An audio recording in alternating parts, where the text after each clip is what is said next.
Kabanata 2176. Mahusay.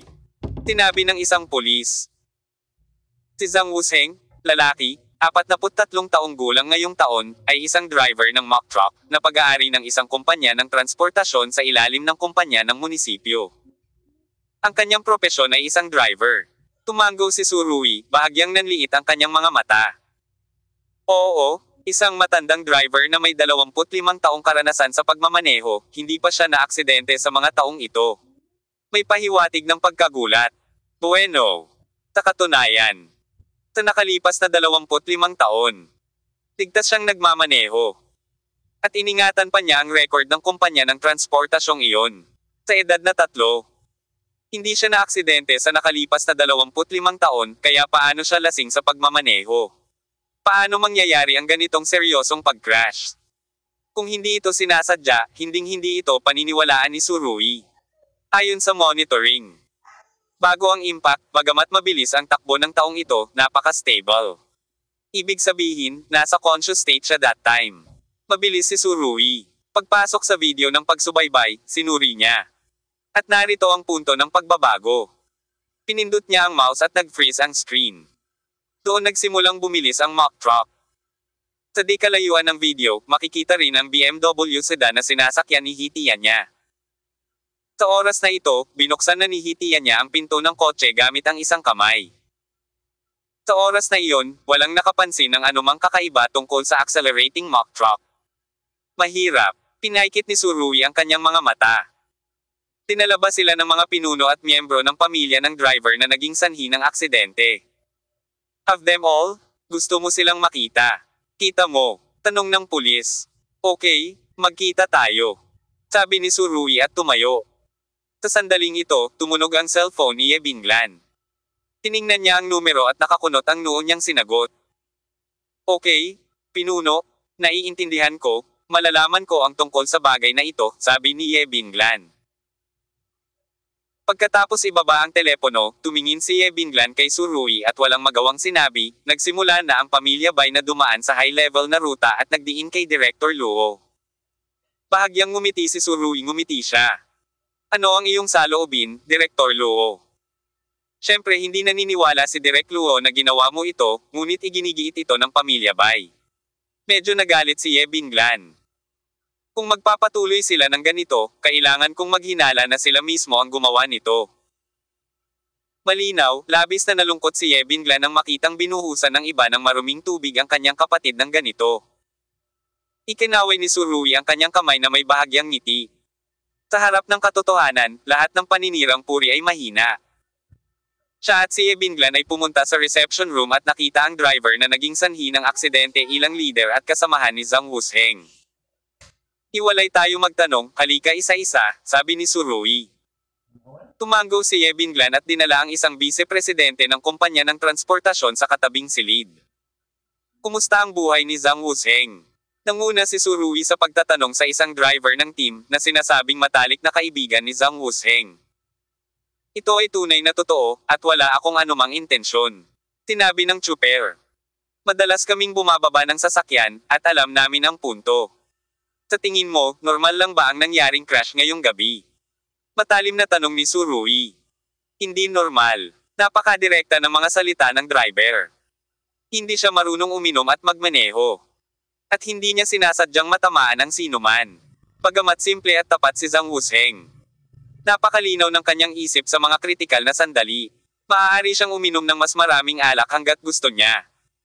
Ngunit tiyak na hindi siya iinom ng isang patak ng alak sa araw bago siya umalis sa kotse. Mukhang napakaingat na tao. Sinabi ni Su Rui, ganyan ba palagi? Palagi na lang ganito. Pinibigyang pansin din niya ang kaligtasan kapag nagmamaneho. Kapag inaantok na siya, hahanap agad siya ng mapagpahingahan. Hinding-hindi siya pagod sa pagmamaneho. Ito ay napakabihirang. Bahagyang tumanggo si Su Rui. Kung ito ang kaso, maaari ding ipaliwanag mula sa gilid na ang taong ito ay lubos na pinahahalagahan. Ay nakakahiya, sabi ng driver, pero sino ba ang ayaw mabuhay? Kaya, bahagyang yumoko si Su Rui. Sa iyong opinyon, binawian ng buhay si Zhang Wusheng, imposible para sa kanya na magmaneho sa isang tao, tama ba? Hindi siya pwedeng magkusa na pumatay ng tao. Siya ay hindi kailanman nagkaroon ng lakas ng loob. Hindi tulad namin. Paminsan-minsan ay naglalasing siya at palihim na nagmamaneho. Ito ay ganap na imposible sa katawan ni Zhang Wusheng. Tinabi ng driver na may panunumpa. Kahit na ang driver ng buong convoy ay pumatay ng mga tao, hindi niya sila maaaring patayin. Tumanggo si Su Rui. Dahil ito ang kaso, ito ay mas abnormal. Gayunpaman, ang ganitong uri ng bagay ay palaging mas abnormal, mas mabuti. May isang tao na hindi takot sa langit o kahit may criminal record, kaya mas mahirap imbestigahan ang motibo. Ang tapat na tao ay marahas na pumapatay maraming malalaking bagay ang mahukay. Mayroon bang kakaiba sa kamakailang pagganap ni Zhang Wusheng? Nag-isip sandali si Su Rui at nagtanong. It's been fine recently, and parang normal lang, pero I don't think sobrang taas ng mood niya, parang may nangyari. Nag-isip sandali ang driver bago sinabi. Ano ang nangyayari? Umupo ng tuwid si Su Rui. Naramdaman na niya na ang pangunahing punto ay dito. Kung nais mong matagumpay na malutas ang kaso, dapat kang magbukas ng isang pambihirang tagumpay mula dito.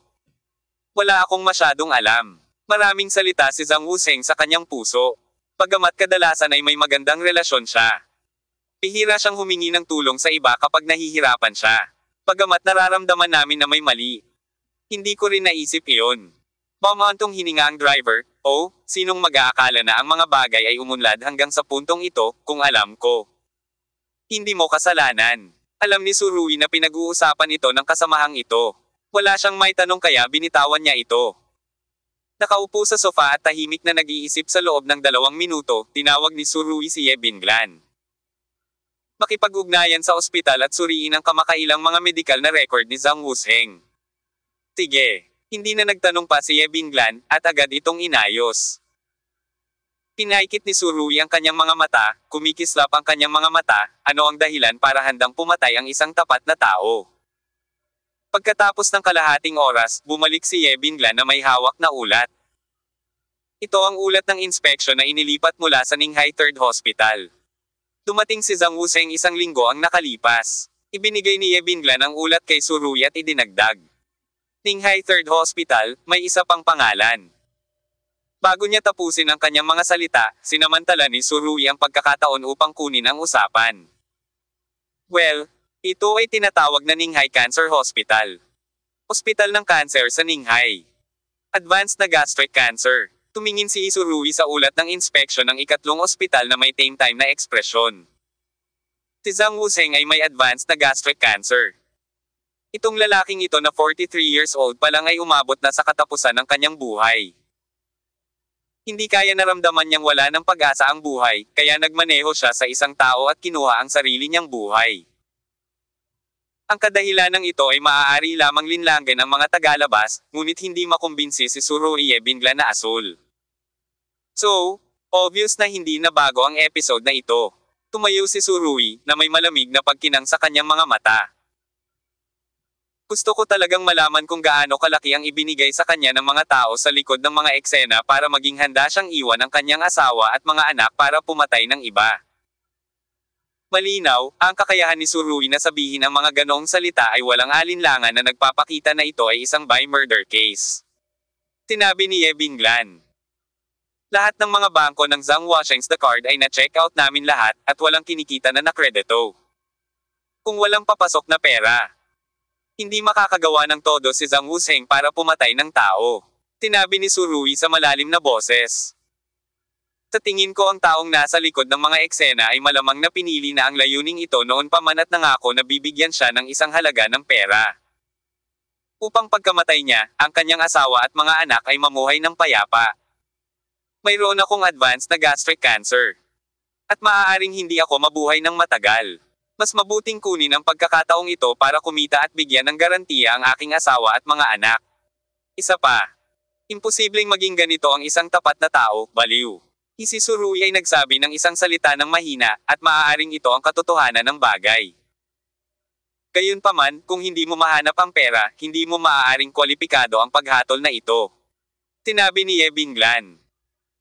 Hindi lamang ang bank card ni Zhang Wusheng, ngunit ang mga card ng kanyang mga magulang at asawa ay nasuri, at walang malaking halaga ng pera ang pumasok.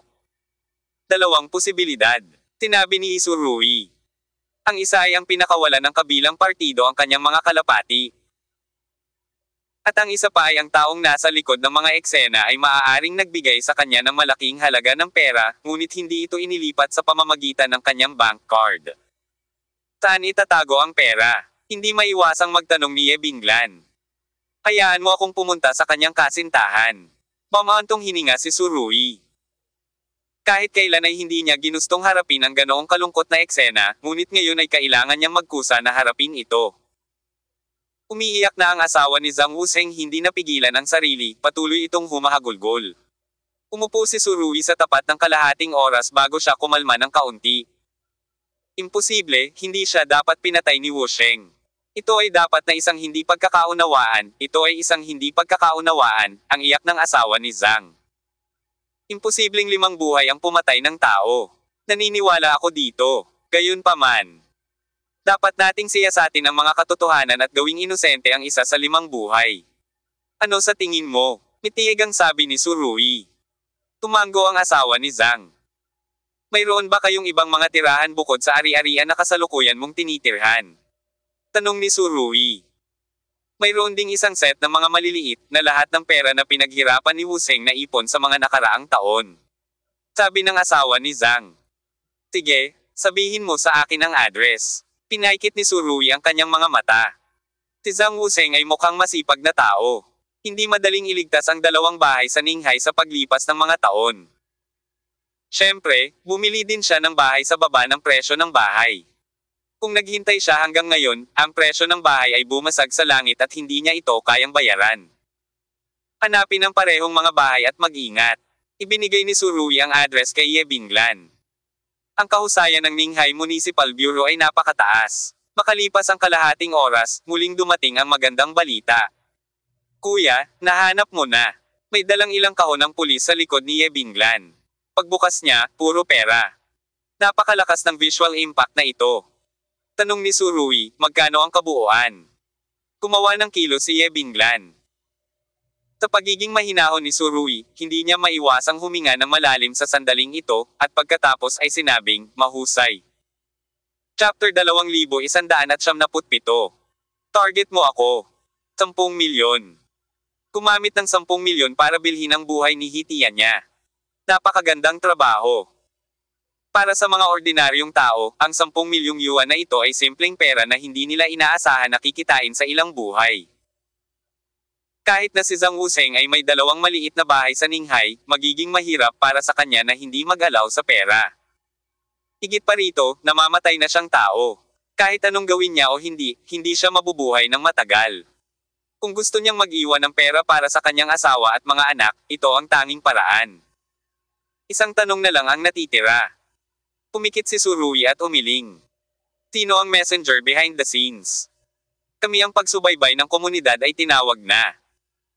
At napag-alaman na si Zhang Wuseng ay bumili ng isang malaking refrigerator na may dobleng pinto ilang araw na ang nakalipas.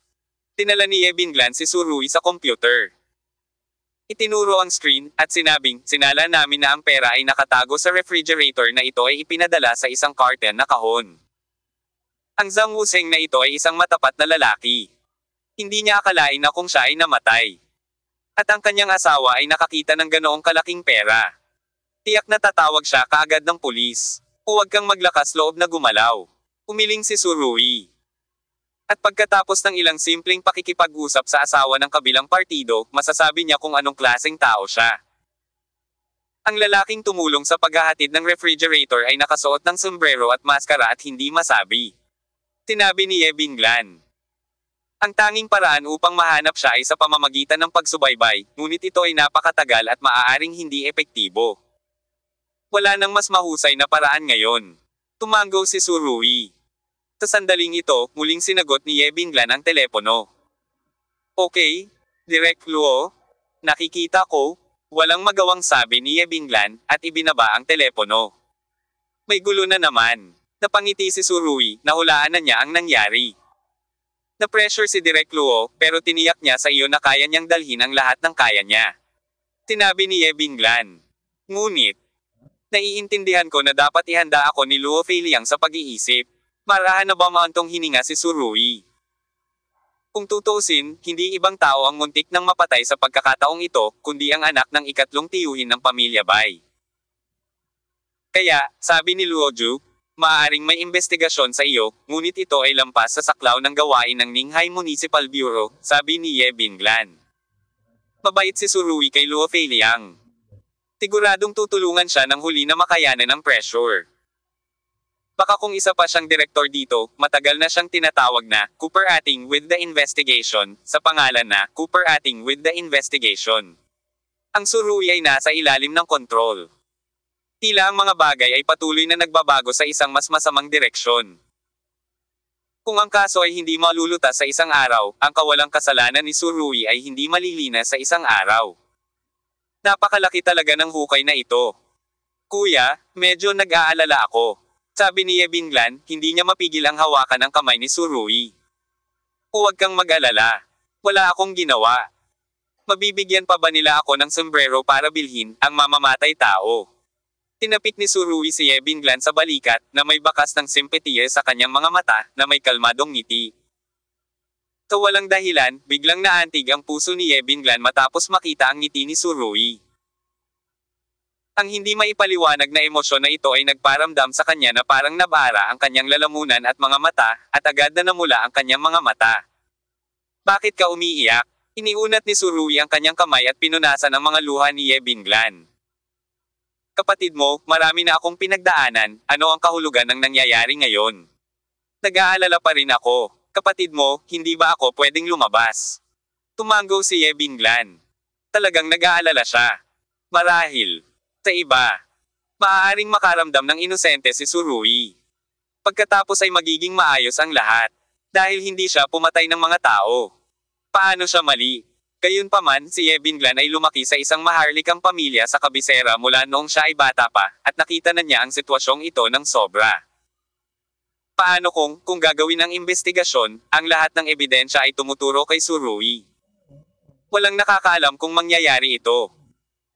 Ang simpleng aksidente sa sasakyan na ito ay maaaring maging dead end na may hindi inaasahang kahihinatnan. Sa pag-iisip nito, paanong hindi umiyak si Ye Binglan? Paano ka hindi mag-aalala? Alam na alam niya kung gaano kalokohan ang mga iniisip ng mga taong iyon, at kung gaano kabangges maging ang kanilang mga pukana. At, higit sa lahat, walang paraan upang malaman kung sino ang nasa likod ng mga eksena. Kahit na ang Ninghay Municipal Bureau ay nakakuha ng maraming mga pahiwatig, ang pagkakakilanlan ng panghuling instigator ay pinahirin pa rin. Kalimutan mo na, wag mo na masyadong isipin, kain tayo sa labas. Bahagyang tinapik ni Surui ang balikat ni Ye Binglan. Sa oras na ito, alas 2 na ng madaling araw, ngunit sa gabi ay marami pa ring nagmamadaling naglalakad sa kalsada. Mukhang karamihan sa kanila ay kakatapos lang sa trabaho, at lahat ay abala sa buhay. Sa madaling araw ng Ninghay, ilang beses mo na itong nakita. Biglang sabi ni Surui na nakatingin sa mga bituin sa langit. Maraming beses, napangiti si Ye Binglan. Hindi ko na mabilang. Dahil sa likas na gawain ng pulisya. Madalas na nag-o-overtime si Ye Binglan sa gabi. Sa ilang mga kagyat na kaso sa itaas, pinapatulog pa niya ang kanyang mga nasasakupan sa loob ng ilang araw, kaya madalas siyang sinasamahan ng night sky ng Ninghay. Kung hindi dahil sa kagandahan ni Ye Bingtian. Kasama ang tamang pag-aalaga, sa kanyang maikling oras ng pahinga at bangis ng pagpupuyat, natatakot ako na mas matanda siya kaysa sa kanyang mga kapantay. Girls, kailangan mo pang tretuhin ang sarili mo ng mabuti. Huminga ng malalim si Surui. Kung ako ang iyong pinuno, tiyak na gagawin kitang mas mahirap, ngunit nakatayo sa aking kasalukuyang posisyon ay ayaw ko pa ring magtrabaho ka ng husto. Kuya, ito ang aking libangan, at kahit anong pilit ko, imposibleng magsumikap ka. Tinapos ni Ye Binglan ang pangungusap na ito ng may ngiti, ngunit ang puso ko ay puno ng pait. Oo, sino ang mas makakalaban kay Surui? Hindi sa sinusubukan ko ang lahat, ang buhay ko ang lumalaban sa akin. Umiling si Surui at walang magawang sinabi. Hindi niya alam kung kailan siya ganap na makakaahon sa mga whirlpool na ito. Sa totoo lang, ito ang tadhana. Ang fatalism ay hindi idealistic, ngunit isang malaking hindi maiiwasang resulta kung anong uri ng karakter ang mayroon ka, kung anong uri ng buhay ang iyong mabubuhay. Kung si Surui ay walang ganitong pagnanasa, Maaaring hindi niya napatay ang 5 dakilang pamilya. At ang landas ng kanyang buhay ay hindi sana dumaan sa ganoong kalaking paglihis. At hindi niya naranasan ang kasalukuyang pagsasabwatan. Baka imposibleng makalabas. Gayunpaman, kung papayagang mabuhay muli si Tsurugi, natatakot ako na pipiliin pa rin niya ang parehong landas. Hindi magbabago ang puso ng isang bata. Habang naglalakad, hinawakan ni Ye Binglan ang braso ni Tsurugi, tulad noong bata pa siya.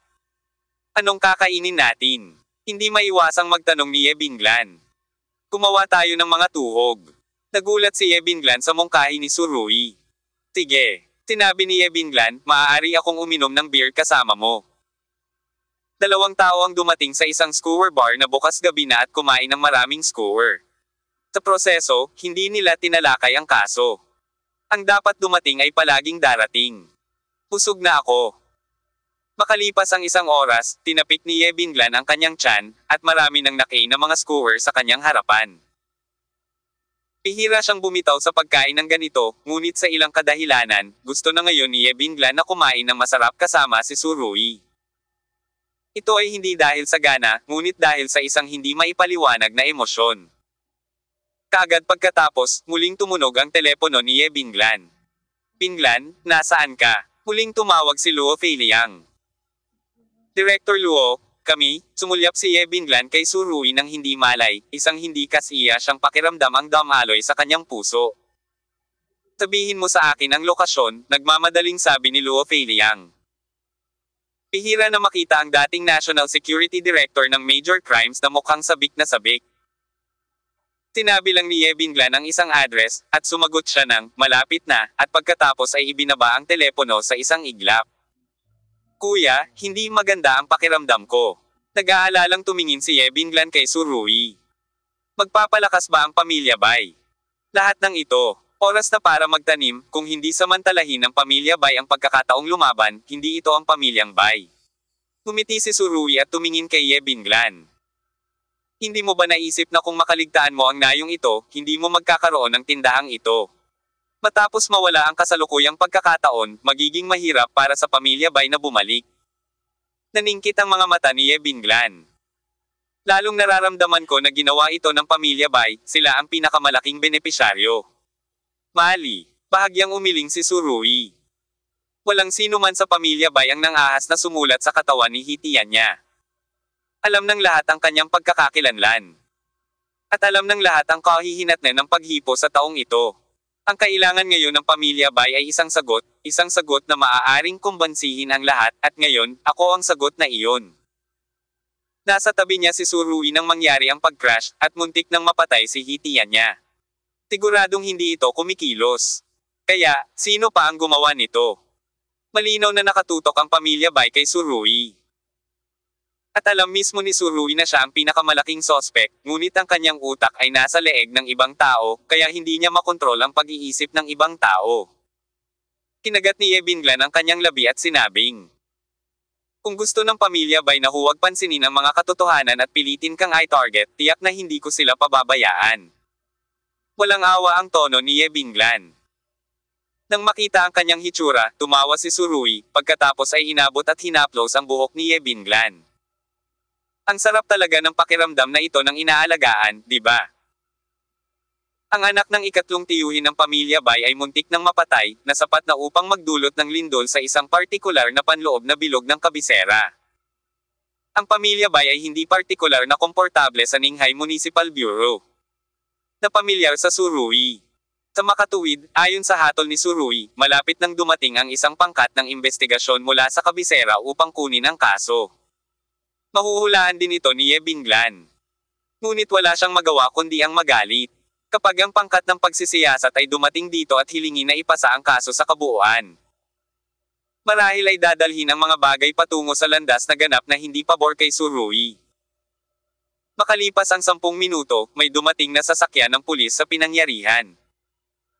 Bumukas ang pinto ng kotse, at personal na bumaba si Luo Feiliang, direktor ng City Bureau. Ngayon ay isang mahirap na oras para sa kanya. Direktor Luo, matagal nang hindi nagkikita. Nakangiting inunat ni Tsurugi ang kanyang kamay, mukhang nasa mabuting kalagayan. Young Master Su, medyo mahirap sa pagkakataong ito. Nakipagkamay sina Luo Feiliang at Surui. Halatang hindi siya relaxed gaya ng kabilang party. Nag-isip siya ng hindi mabilang na paraan para matulungan si Surui na makaahon sa gulo, ngunit pagkatapos mag-isip tungkol dito, wala ni isa sa kanila ang nababagay. Dahil kaharap niya ang Pamilya Bai na matatag pa rin kahit nasaktan. Kabanata 2178. Walang patas na pakikipagtulungan. Dumating na ang kabisera. Sabi ni Luo Feiliang sa mahinang boses. Ang balitang ito ay nagpalubog sa puso ni Ye Binglan, at sigurado, ang huling bagay na gusto niyang makita ay nangyari. Ito ba ang pangkat ng pagsisiyasat? Pinaikit ni Surui ang kanyang mga mata at sinabi. Oo, napabuntong hininga si Luo Feiliang. Sa madaling salita, malapit nang mawala ang ating inisyatiba. Hindi ako takot sa anino.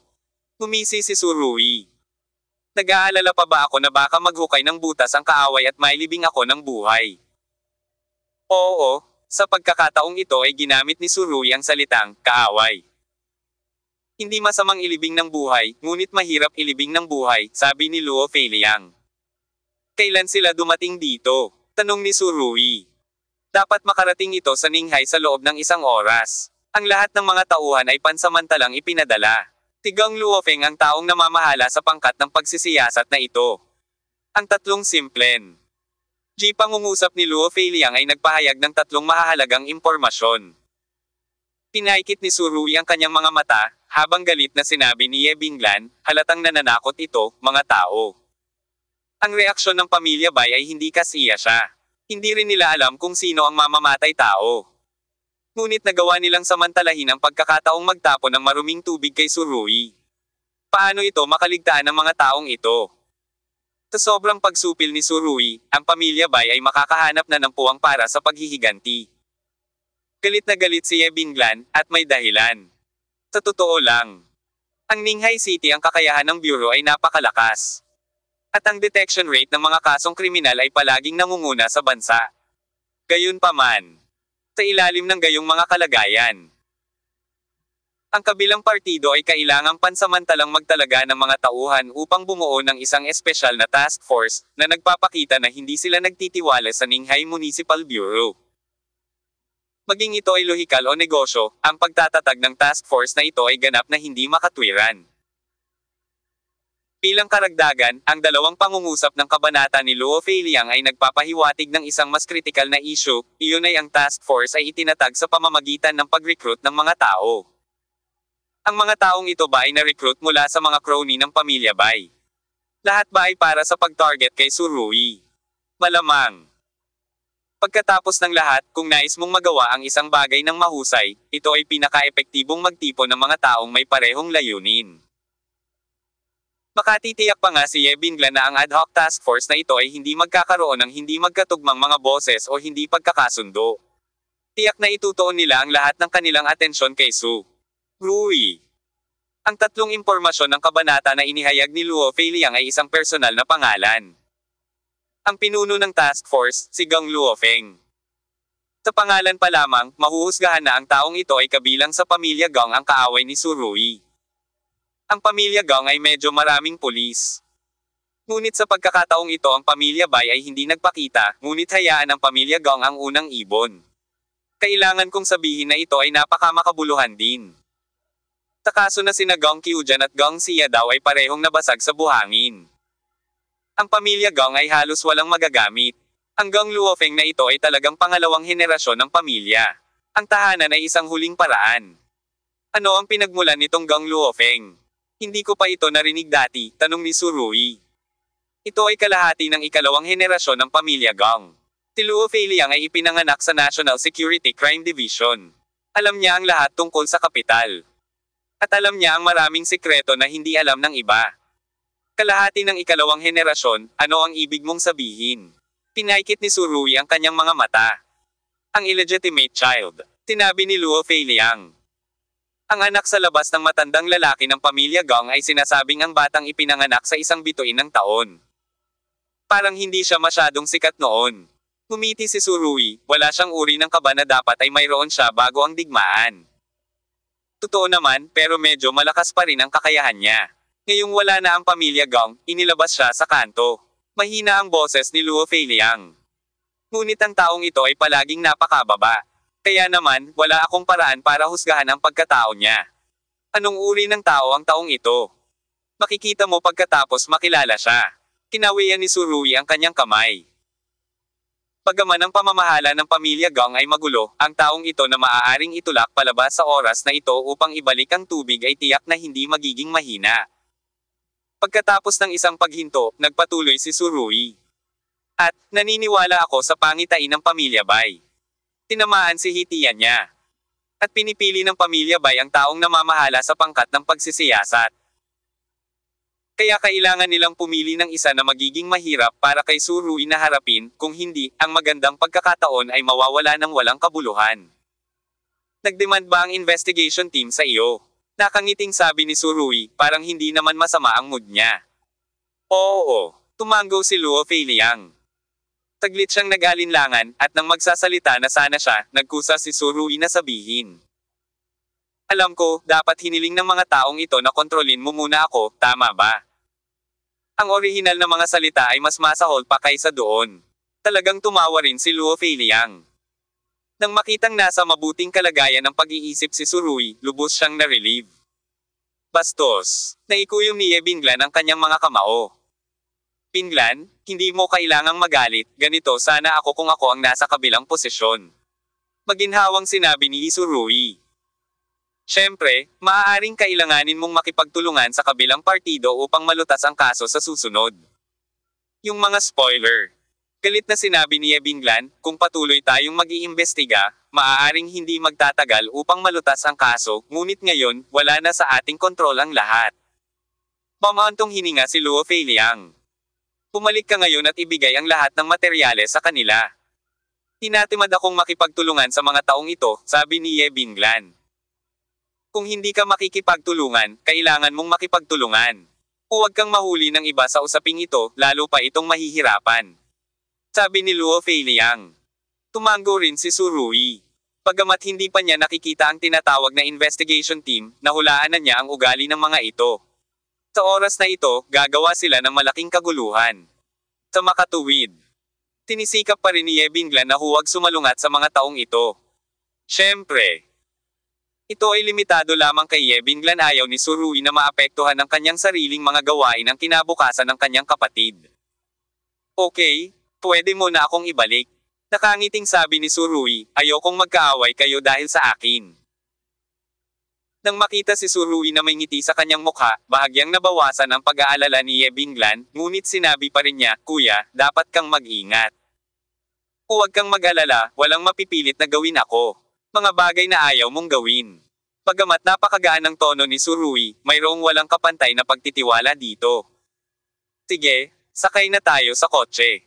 Napabuntong hininga si Luo Feiliang. Sa sandaling ito, maaari lamang siyang umasa na hindi ito gagawin ng mga tao sa task force.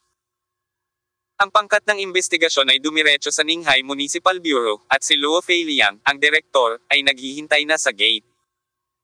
Huminto ang sasakyan, at binuksan ng mga miyembro ng investigation team ang pinto at lumabas. Nagkusa si Luo Feiliang na iabot ang kanyang kamay sa isang nasa katanghaliang gulang na lalaki sa ulo. Ed Group Gang? Hello, ako si Luo Feiliang. Si Gang Luofeng ay hindi man lang nakipagkamay kay Luo Feiliang, ngunit direktang nagtanong na nakakunot ang noo, Direktor Luo, nasaan si Surui? Nakontrol mo ba? Agresibo, siya ay dumating up, accountability ay nagsisimula. Kontrolin mo. Nang marinig ang salitang ito, nakaramdam si Luo Feiliang ng kaunting malupit kahit na siya ay nakahanda sa pag-iisip. Habang nakatingin sa kanyang nakalahad na kamay, 2 beses na tumikim si Luo Feiliang. Nasa conference room namin si Surui, ngunit hindi pa namin siya mailalarawan bilang suspect, nakikipagtulungan lang siya sa investigasyon. Makipagtulungan lang sa investigasyon. Malinaw na ipinakita ng mga salita ni Luo Feiliang ang kanyang posisyon. Tigang Luofeng ay mukhang 45 o 6 na taong gulang. Na may katamtamang pangangatawan. May maayos na mixing buhok at mga salamin na may gintong gilid. Pagamat mukha siyang scholar sa ibabaw, ang kanyang mga mata sa likod ng salamin ay puno ng with fierce meaning. Masasabi ni Luo Feiliang sa mga mata niya na ang Gang Luofeng na ito ay talagang hindi madaling pakitunguhan. Direktor Luo, mangyaring bigyang pansin ang iyong mga salita at posisyon. Si Gang Luofeng ay parang isang superior na sinaway ang isang subordinate. Si Surui ay isang suspect ngayon. Bago lumabas ang pinal na resulta ng kaso, wala kang madadahilan sa kanya, understand? Ngunit itong antas ni Gang Luofeng ay hindi kasing taas ni Luo Feiliang. Kung hindi dahil sa pangalan ng isang team leader, hindi siya papansinin ni Luo Feiliang. Wala akong excuse, but just a matter of fact. Si Luo Feiliang ay ganap na hindi natakot sa pagiging agresibo ng kabilang partido, at sinabing hindi mapagpakumbaba o mayabang. Gusto ko ring paalalahanan ng group leader Gang na sa susunod na investigasyon, sana ay maaari mong igalang ang katotohanan at huwag husgahan ang bagay na ito ng may pansariling pag-iisip. Panipi. Napakadirekta ng mga salita ni Luo Feiliang, na lalong nagpalamig sa mukha ni Gang Luofeng. Ang pangkat ng pagsisiyasat ay nagmula sa kabisera. Hindi ko inaasahan na ganoon pala kawalang galang ang direktor ng Ninghai. Ang sino mang maglagay nito sa isang tao ay hindi magiging masaya. Director Luo. Masyado kang nakikinig sa mahalagang sospek sa kasong ito. Kaya labis akong naghinala sa iyong posisyon. Tinitigan ni Gang Luofeng ang mga mata ni Luo Feiliang, ang kanyang mga mata ay tumusok sa lens, na nagpapakita ng matalas at masamang lasa. Ako ay isang mabait na paalala. Sinabi ni Luo Feiliang. Alam ko kung bakit ka naririto, ngunit ayon sa aking paghatol, ang tunay na salarin ay maaaring ibang tao. Kung masyado kang tumutok sa Surui, baka makaligtaan mo ito, tunay na katotohanan. Sa tingin mo ba kailangan ko ang tinatawag mong mabait na paalala? Malamig na sabi ni Gang Luofeng. Sumagot si Luo Feiliang sa parehong malamig na tono. Ang mga tao ay laging kailangang maging mapagbantay. Ang pagpupulong na ito ay masasabing medyo hindi kasiya siya. Hindi na handang ipagpatuloy ni Gang Luofeng ang pakikipag-usap kay Luo Feiliang, malamig niyang sinabi. Hindi ko kailangang maging alerto, Direktor Luo, handa ka na ang lahat ng kaso ay may kaugnayan, at lahat ng materyales ay ibibigay sa investigasyon koponan. Handa na ang lahat, sabi ni Luo Feiliang. Ang pangkat ng pagsisiyasat ang kukuha sa kaso ng banggaan. At ang koanihan ng munisipal ng Ninghai ay walang karapatang mamagitin. At dapat makipagtulungan ng walang kondisyon sa lahat ng mga kahilingan ng pangkat ng pagsisiyasat. Nakatitig si Gang Luofeng sa mga mata ni Luo Feiliang, at hindi siya sumuko ni Katie Ting. Lahat ng mga kahilingan, walang pasubali na pakikipagtulungan. Kabanata 2179. Gawin mo ito sa iyong sariling peligro. Ito ay talagang malakas. Agad na naging mas madilim ang ekspresyon ni Luo Feiliang. Dahil sa komprontasyon ng dalawang lalaking ito, naging tense ang atmosphere sa eksena. Siyempre, wala sa mga taong maaaring mapili ng pamilya Bai sa pangkat ng pagsisiyasat sa pamamagitan ng mga relasyon ay mabuti. Nakipag-head-to-head din sila sa kriminal na pulis sa likod ni Luo Feiliang. At kung ang ilang mga tao na hindi masyadong matatag ang pag-iisip ay mananatili rito, maaari silang makaramdam ng kakapusan sa paghinga. Dalhin mo kami para hanapin si Surui, sabi ni Gang Luofeng. Sige. Tahimik na tumalikod si Luo Feiliang at naglakad patungo sa bulwagan. Sa oras na ito, si Surui ay tahimik na nakaupo sa conference room at umiinom ng tsaa. Si Binglan ay tahimik na nakaupo sa gilid. Sa harap niya, may ilang folder, na lahat ay may kaugnayan sa kaso. Kuya, kinakabahan ka ba? Tanong ni Binglan. Ano sa tingin mo? Ngumiti si Surui. Mukha ba akong kinakabahan? Medyo kinakabahan pa ako, hindi ko alam kung paano kanila tretuhin. Bahagyang kumunat ang noo ni Binglan. Inosente ako, ano ang magagawa nila sa akin? Nakangiting tumayo si Surui. Okay, dapat dumating lahat. May narinig siyang yabag. Naikuyom ni Binglan ang kanyang mga kamao. Hindi nagtagal, dinala ni Luo Feiliang si Gang Luofeng at ang iba pa sa conference room. This time, siksikan na agad ang maliit na conference room. Surui, ito si team leader Gang. Sabi ni Luo Feiliang sa malalim na boses. Oh. Malumanay na sagot ni Surui. Tiningnan ni Gang Luofeng ang mga kamay ni Surui nang hindi malay. Ang susunod na linya ng kanyang aksyon ay posas ako. Gayunpaman, nang iangat ni Gang Luofeng ang kanyang ulo, nakita niya ang maliwanag na liwanag sa mga mata ni Surui, kaya binawi niya ang pangungusap at tumingin kay Binglan. Ikaw si Captain Binglan. Kumunat ang noo ni Gang Luofeng. Narinig ko na ikaw ang pangunahing responsable sa kasong ito. Oo. Ye Binglan malamig ang kanyang ekspresyon. Narito ang lahat ng mga file. Okay. Kung gayon hindi ka dapat umalis sa istasyon ng pulisya nang walang pahintulot. At walang pasubali na makipagtulungan sa lahat ng aming mga kahilingan. Tumingin si Gang Luofeng kay Ye Binglan ng walang laman, may dalawang maliwanag na sinag ng liwanag sa mga mata. Bawal lumabas ng police station. Ang gulo ng mga kahilingan. Matapos marinig ito, nagsalubong ang mga kilay ni Surui. Gayunpaman, hindi siya kaagad nagsalita na si Ye Binglan. She sneered. Group Leader Gang. I will cooperate with your work. Walang problema. Pero I will cooperate with all your requirements unconditionally. Hindi ko kaya ito. Hindi kaya wala rin akong kailangan para sa mga hindi makatwirang pangangailangan mo. Hindi sumasang-ayon sa Cooper. Asyon. Paano tayo makakagawa ng hindi makatwirang mga kahilingan? Galit na sabi ng isang miyembro ng investigation team. Makikita na ang grupong ito ng mga taong nakasakay sa Ninghai ay halatang galit. Ang huling hantungan ng mga galit na ito ay magtatagpo sa Surui. Hindi ba ito isang hindi makatwirang kahilingan na huwag akong umalis sa istasyon ng pulisya at paghigpitin ang aking personal na kalayaan ng basta-basta? Malamig na sabi ni Ye Binglan. Hindi lang tumigil si Luo Feiliang, tumalikod pa siya at tumabi kay Ye Binglan, kumarap kay Gang Luofeng, mas malamig pa ang boses niya. Group Leader Gang, ako ba? Ang direktor ng Ninghai Municipal Bureau, hindi ako makaalis. Ang Bureau ng lungsod ng walang pahintulot at nakikinig sa iyong mga order 24 na oras sa isang araw. Ang mukha ni Gang Luofeng ay naging lubhang madilim. Noong una ay gusto niyang samantalahin ang pagkakataong ito para maging maganda ang hitsura at gumawa ng magandang palabas. Para maging masunurin ang mga tao mula sa Ninghai Municipal Bureau sa paglilinis, ngunit hindi niya inaasahan na ang kanyang pamamaraan ay ganap na mali. Sa simula, bigla itong napaatras. Mula sa puntong ito lamang, kung ito ang dating karakter ni Surui, sinipa na niya ito kaagad. Siyempre, hindi rin nagbago ang karakter ni Surui. Kahit sino pa ang kalaban, kung maglakas loob siyang saktan ng sarili, iisa lang ang kapalaran. Leader Gang, napakahusay mo. Nakangiting sabi ni Surui. Nakaharap sa ganoong ngiti, medyo hindi komportable si Gang Luofeng. Malinaw, hindi ngumingiti si Surui. Sa panlabas, siya ay mukhang nakangiti, ngunit ang tingin sa loob ng kanyang mga mata ay sobrang lamig. Si Ye Binglan ay may malapit na relasyon sa iyo.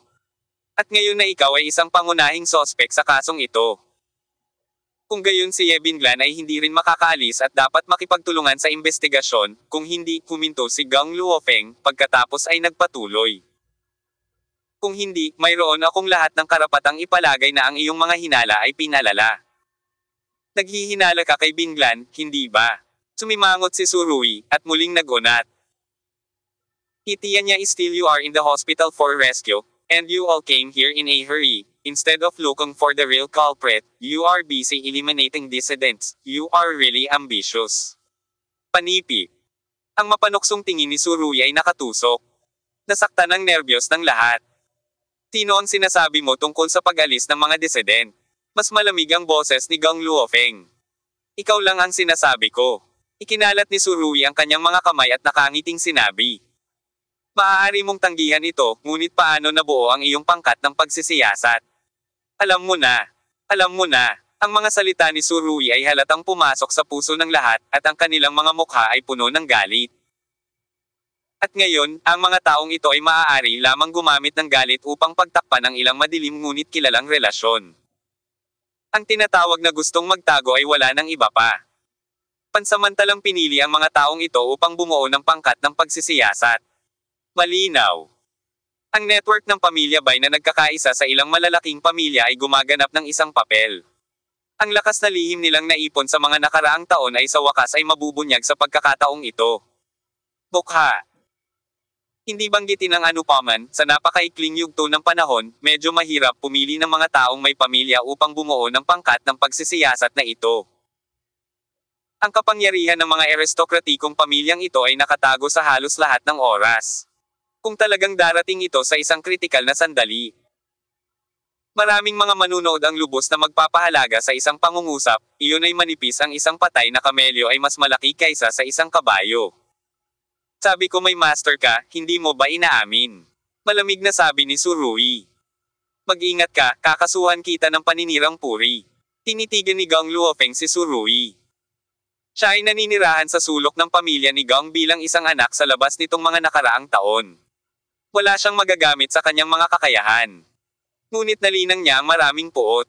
Sa pagkakataong ito, nakipagsanib puwersa ang pamilya Bai kay Gang. Tahanan, ang huli ay walang magagamit at maaari lamang bigyan ng pagkakataon si Gang Luofeng. Kung tutuusin, napakahusay talaga ng kakayahan ni Gang Luofeng. Ngunit dahil sa kanyang katayuan, natatakot siyang magamit siya ng sobra na haantong sa mga opinyon ng mga pangunahing disipulo. It has been hidden for all these years, and this time, kailangan ko na talaga siyang itulak palabas. Alam ni Gang Luofeng na ito na ang kanyang pagkakataon na sumikat, at syempre, ito na ang kanyang huling laban. Kung mas mataas ang tukso, mas malaki ang gastos. Pagkatapos ng lahat, ang kalaban ay si Surui, na hindi mapigilan sa mga nakaraang taon.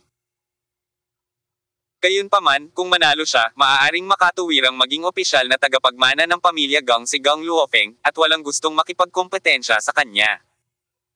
Para sa malaking cake na ito, handang makipagsapalaran si Gang Luofeng. May sasabihin ako sa'yo. Napakalamig ng boses ni Suruzi. Napakasimple nito, sa susunod, huwag mo nang kausapin ang kapatid ko sa ganitong tono, naiintindihan mo ba? Ang pangungusap na ito ay puno ng malakas na dominanteng kahulugan. Ang mga miyembro ng pangkat ng investigasyon ay hindi pa nakilala noon si Surui. Ngunit nabalitaan na nila ang tungkol sa kanyang kasikatan, ngunit mas mabuting makilala siya kapag sikat na siya, mamamatay tao. Hindi alam ni Gang Luofeng ang sasabihin. At saka, nililimitahan mo ang aking kalayaan sa ngalan ng pakikipagtulungan sa investigasyon. Ayos lang, pero ang problema, hindi maganda para kay Binglan. Napatingin si Surui sa kanila. Isang bilog. Hayaan mo akong i-stress muli, kapatid ko si Binglan. Nasuffocate si Gang Luofeng sa mga salita ni Surui. Ang hirap, di ba? Isang ngiti ang lumitaw sa sulok ng mga labi ni Surui. Sa totoo lang, kung nahaharap ako sa sitwasyong ito sa nakaraan, matagal ko nang ginawa ito, ngunit ngayon, ang dahilan kung bakit ayaw kong matalo ka ng husto. I just want to save my strength and see what kind of bullshit you will next make. I don't do it. It's not that I don't dare, pero gusto ko lang makita kung gaano kakatagal. Matapos marinig ang pangungusap na ito, hindi bababa sa kalahati ng pangkat ng pagsisiyasat ang nakaramdam na matinding pagnanasa na samuka ng dugo. Isang grupo ng mga tao ang hinamak ng isang tao, at ang kanilang momentum ay napigilan. Hindi nakakahiyang matalo.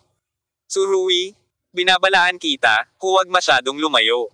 Makakaasa lamang si Gang Luofeng sa gayong maputlang mga salita upang iligtas ang kanyang nawawalang dignidad at mukha. Ngunit, sa harap ni Surui, maliligtas ba talaga siya? Kung lalayo ako, sa tingin mo kaya mo pa bang tumayo dito ng maayos? Ang ngiti sa mukha ni Surui ay hindi nabawasan ng kalahati. Ang kakulangan ng mga braso at binti ay magaan. Pagkatapos magsalita, tinapik ni Surui si Ye Binglan sa balikat. Tinitingnan si Gang Luofeng na ang kutis ay naging atay ng baboy. Binglan, umalis ka muna, kung gayon, kung may manggahas silang guluhin ka muli. Hahayaan ko siyang hindi makaalis sa Ninghay. Hindi ko siya hahayaang makaalis sa Ninghay. Ang nangingibabaw na lasa na nakapaloob sa mga salitang ito ay nagulat sa lahat ng naruroon. Sa sandaling ito, itong The Investigation Team ay tila may ilusyon. Tila hindi si Surui ang kanilang iniimbestigahan, kundi si Surui. Mag-ingat ka. Hindi umiwas si Ye Binglan sa pagdududa, kinamayan niya si Surui at gustong lumabas. Gayunpaman, dahil sa malaking bilang ng mga tao sa pangkat ng pagsisiyasat, ang pinto sa conference room ay naharang. Sa oras na ito, si Gang Luofeng nang hindi nagsasalita, walang nagbigay daan kay Ye Binglan. Magbigay ka ng paraan, sabi ni Ye Binglan. Gayunpaman, walang pumapansin sa kanya. At dahil sa eksenang ito, muling naging malungkot ang kutis ni Surui. Okay, kayong lahat, huwag kayong magmukhang mukha. Mahinang sabi ni Surui. Pagkatapos, humakbang siya pasulong, at naging mas solemn na ang kapaligiran sa buong conference room. Ang mga pangkat ng pagsisiyasat na iyon ay hindi pa rin gumawa ng paraan ng mga tao para kay Ye Binglan. Tinitigan ni Gang Luofeng si Surui, hindi pa rin nagbibigay ng utos. Alam niya na ito ay isang kabanata labanan sa pagitan ng dalawang panig, at ang momentum ay napakahalaga. Kapag natalo ka sa opening na ganito, mahihirapan ang buong team na magsaya. Matagal na akong hindi nagbibilang. Biglang nagsalita si Surui na hindi maipaliwanag ang mga taong ito. Gayunpaman, sa susunod na segundo, naunawaan nila, at ang kanilang mga puso ay lumubog. Nagbibilang ako hanggang 3. Tumingin si Surui sa paligid at mahinang nagsabi. Kung hindi mo bibitawan, ikaw ang nasa iyong sariling peligro. Kabanata 2200. Tinanggap mo na ba ang iyong kapalaran? Kasama si Gang Luofeng, ang mga miyembro ng grupong ito ng pangkat ng pagsisiyasat ay hindi pa nakakita ng ganoon kalakas na tao. Sa subconscious ng karamihan sa kanila. Itinuring din nila si Surui bilang isang pinakamatandang young master na hindi nakakaalam ng langit at lupa. Umaasa sa kapangyarihan ng pamilyang Su para gumawa ng kalokohan, at walang sino man ang makakakontrol nito. Gayunpaman, wala ni isa sa kanila ang nakakita sa kanilang sariling mga mata kung anong uri ng bangkay at dagwang dagat ang nilabasan ni Surui. Ang isang eksenang nababalutan ng pula tulad niyan ay manghihina ang kanilang mga paa sa kanilang paningin. Kapag nag-aaway ang dalawang panig, ang pinakamalaking disbentaha ay hindi pantay ang impormasyon. Sa kasamaang palad, si Gang Luofeng at ang iba pa ay nasa marginal area ng pamilya dati. At hindi pa nakakalapit sa core member circle. Natural. Nag-aatubili siyang sabihin ang maluwalhating nakaraan ni Surui, kaya kaunti lang ang alam ni Gang Luofeng at ng iba pa tungkol sa ilan sa mga katangian ni Surui. Siyempre, kahit na hinayla si Bai Qingchuan, hindi niya maipaliwanag ang lahat tungkol kay Surui, at hindi niya maisip ang eksena kung saan nag-iisa si Surui. Magbilang ka ng 3, anong tiwala mo? Sabi ng isang miyembro ng investigation team. 1. Tumingin sa kanya si Surui, pagkatapos ay nagsalita ng mahinahon. Hindi ko alam kung bakit, nang iluwa ang salita ay lalong nanlumo ang kapaligiran sa buong silid. Ang miyembrong nagsalita ang unang nakadama ng paninikip ng dibdib. Ang liwanag sa mga mata ni Gang Luofeng ay naging napakalamig din, ngunit ito lamang ang hitsura. Sa kanyang puso, unti-unting bumangon ang bakas ng kawalan ng katiyakan. Hindi niya sigurado kung ano ang ibig sabihin ng pakiramdam na iyon. 2. Muling nagsalita si Surui. Nang marinig ang pangungusap na ito, muling nanigas ang puso ng mga miyembro ng pangkat ng investigasyon. Malapit na itong mabilang hanggang 3. Nakangiting sabi ni Surui. Ang kanyang ngiti, na bumabagsak sa mga mata ng mga naroroon, ay hindi naiiba sa ngiti ng dyablo, at ang ilang mga tao ay nakaramdam pa ng matinding lamig.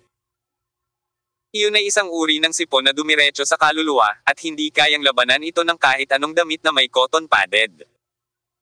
Sa sandaling ito, agad na gumawa ng desisyon si Gang Luofeng, ibig sabihin, hayaan mo siya. Hindi talaga siya confident. Kung talagang hihintayin niya si Surui na mabilang ang kabanata ng 3 beses, ano ang magiging resulta? Yung anak sa labas, galit na nagmura siya sa puso niya. Gayunpaman, kahit na iniisip niya ito sa kanyang puso, hindi niya ito sasabihin. Hindi nagtagal, nagtaas ng kamay si Gang Luofeng at sinabi sa mahinang boses, umalis ka. Tumawa si Surui. Baka sa kanyang ngiti ang saya, ngunit higit pa rito ay sarcasm. Nang marinig ito ni Ye Binglan, hindi niya maiwasang makaramdam ng matinding pananabik sa kanyang puso. Isang tao ang nagbanta sa isang grupo ng mga tao, at ang banta ay naging matagumpay pa nga. Malinaw na naramdaman ni Ye Binglan na ang makapangyarihang aura ni Surui ay bumalot sa mga manonood, at ang mga miyembro ng pangkat ng investigasyon ay hinihingal. Alisin. Walang uliran na kaluwagan. Ang pangkat ng investigasyon na pinamumunuan ni Gang Luofeng, pagkarating dito, ay parehong malakas at matigas, at kahit ilang salita ay umabot na sa punto ng pagmamataas. Makakalaban pa rin si Surui sa ilalim ng matinding pressure, na talagang bihira. Ibinaling ni Ye Binglan ang kanyang mukha, sa oras na makita ang hitsura ni Surui. Ang hitsura na ito ay nagpapagaan sa pakiramdam ng mga tao. Oo, yun lang. Nang makakita ng ganoong mga mata, naunawaan ni Ye Binglan na walang paraan para sa grupo ni Gang Luofeng na gumawa ng anuman kay Su Rui. Sa napakalakas na nakatatandang kapatid na lalaki, si Ye Binglan, bilang isang kapatid na babae, ay nadama na tila siya ay nababalot ng walang katapusang pakiramdam ng seguridad. Nanguna si Ye Binglan palabas ng conference room. Pinigyan ng matalim na tingin ni Direk Luo Feiliang si Su Rui, at pagkatapos ay sumunod. Nang umalis ang lahat ng mga tao mula sa Ninghai Municipal Bureau, ang mga mata ni Gang Luofeng ay agad na naging malungkot. Ang iba pang mga miyembro ng pangkat ng pagsisiyasat ay hindi rin komportable. Ang mga yabag ng pag-alis ni Ye Binglan at Luo Feiliang ay parang sampal pagkatapos ng sampal, na nagpapasakit sa kanilang mga pisngi. Pagkatapos maglakad palabas, tumingin si Ye Binglan kay Luo Feiliang. Direktor Luo, ano sa palagay mo ang susunod na mangyayari? Magiging masama ba sila para kay Su Rui? Gusto nilang tama. Hindi maganda ang Su Rui. Umiling si Luo Feiliang na may mapait na ngiti. Ngunit ngayon mo lang nakita ang eksena, mabuti kung hindi sila pahirapan ni Su Rui. Tumango si Ye Binglan at itinaas ang kanyang puso. Sa katunayan, makabubuti para kay Su Rui na huwag hayaang bumagsak ang grupong ito ng mga tao.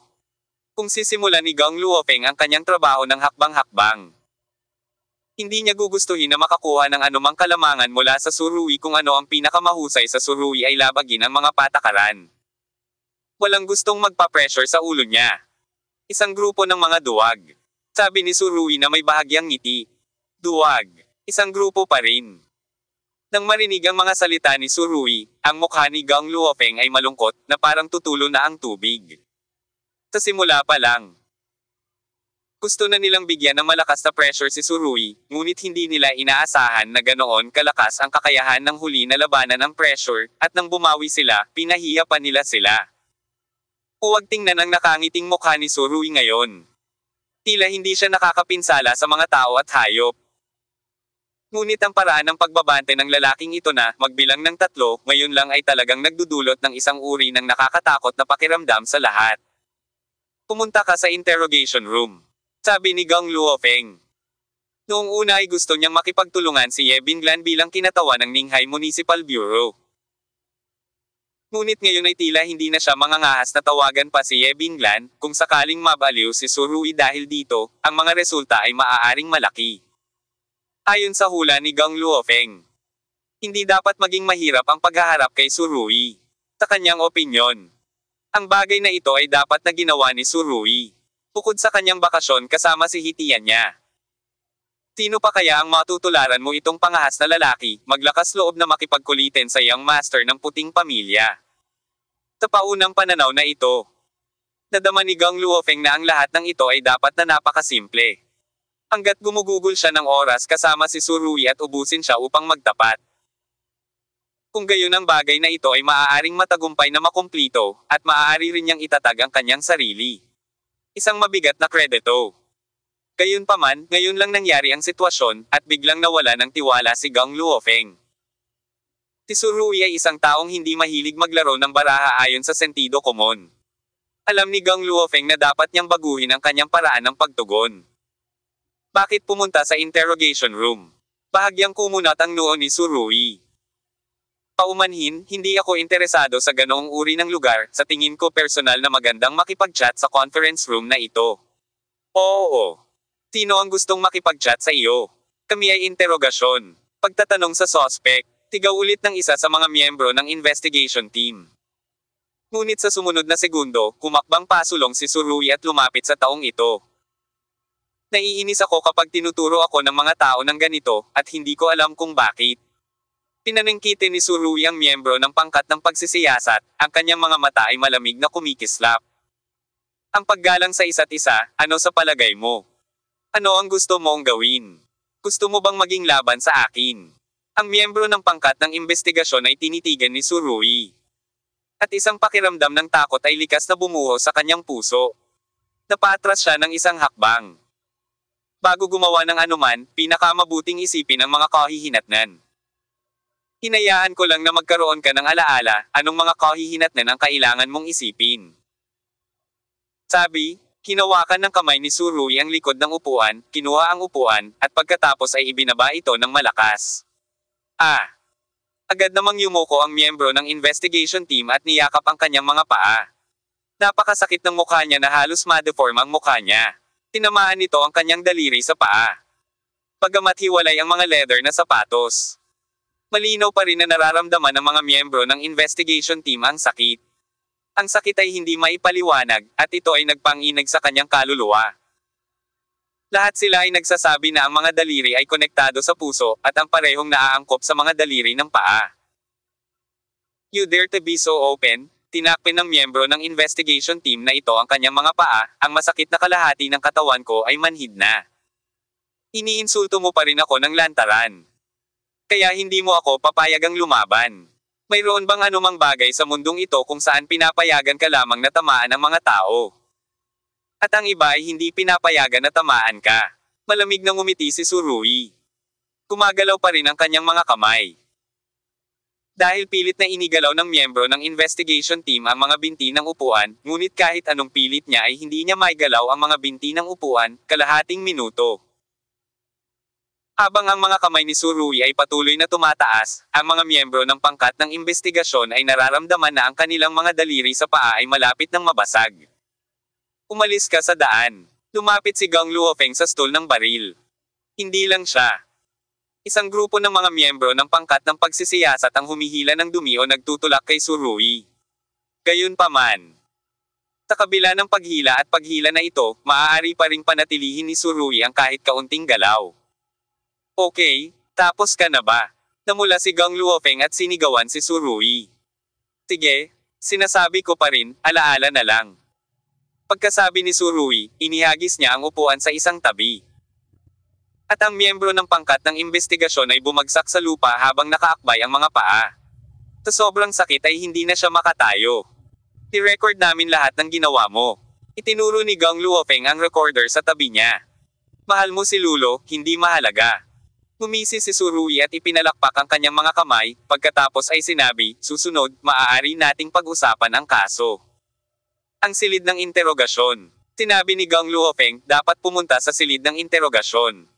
"Give me a reason." Nakangiting tumingin sa kanya si Surui, this time, hindi man lang nakasimangot. Ang ngiti ni Surui ay labis na nasaktan sa kanyang mga mata. Sinabi ni Gang Luofeng, "Hindi ko makontrol ang iyong pag-uugali. Kaya kailangan mong pumunta sa silid ng interogasyon. Kung hindi, may karapatan akong gumawa ng mga espesyal na hakbang upang makontrol ka sa lugar sa kadahilanang hindi ka nakikiisa sa investigasyon." Hindi nabawasan ng kalahati ang ngiti sa mukha ni Surui. "Gumawa ng mga espesyal na hakbang. Gusto kong malaman, ano ba talaga ang ginawa mo? Pasok ka." Isang mahinang boses ang pinakawala ni Gang Luofeng. Dalawang lalaki na may mga pistola ang sumugod mula sa labas ng pinto. Dapat silang maging mga espesyal na pulis. Nakaturo ang madilim na nguso sa noo ni Surui. Hindi napigilan ni Surui nang makita niya ito, ngunit ipinikit niya ang kanyang mga mata. Ang dalawang salitang ito, pulis, ay nagbigay kay Surui ng hindi maipaliwanag na pakiramdam. Nakahinga lang siya ng masama para sa anti-drug police sa buong China sa Golden Triangle, pero ngayon, tinutukan ng baril ng investigation team ang ulo. Ang pangkat ng pagsisiyasat ay likas na may karapatang lumapit. Ginamit ang espesyal na pulis, ngunit ang puso ni Surui ay komplikado. Nang makitang nakapikit si Surui, ipinakita sa mukha ni Gang Luofeng ang pagngisi. "Tinatanggap mo ba ang iyong kapalaran?" Sarkastikong tanong ni Gang Luofeng.